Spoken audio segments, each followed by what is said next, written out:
So in this lesson, we'll begin with the sixth plague. Exodus 9, verse number 8.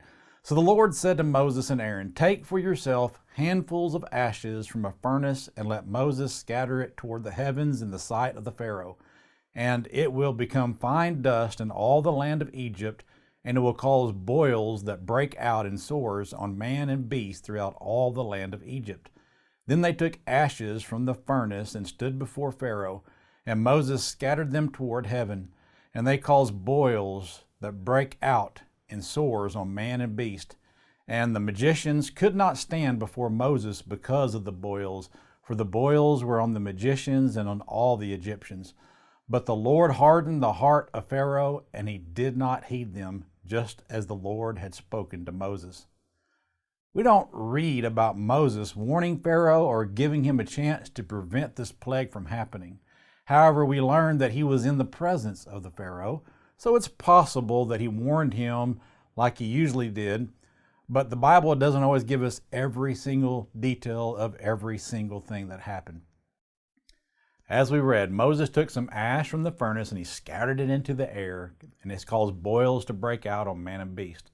And of course, this only happened to the Egyptians. This is the last time we read anything about the magicians. But you know what? They couldn't even protect themselves, much less anyone else. And it says they couldn't even stand before Moses. I'm sure this made the Pharaoh boiling mad, but once again, the Pharaoh's heart was hardened. Now you'll see this throughout the 10 plagues. Sometimes it says the Pharaoh hardened his own heart, and other times, like here, it says the Lord hardened his heart.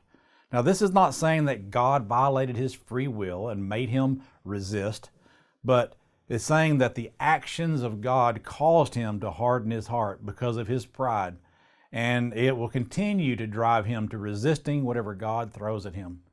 However, God already knew that he was going to do this, so he used his stubborn pride to show his power over these Egyptian gods and over the Egyptian nation.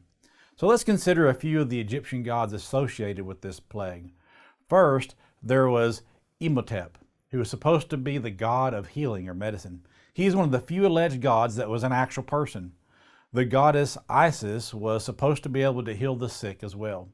Then we have Sekhmet, the goddess of war, fire, and dance. However, she was also supposed to be able to heal diseases and was supposed to be a protector of the Pharaoh. She had a lioness head and a human body and was depicted wearing a red dress and a sun disk on her head. And none of these alleged gods could stop this plague from happening.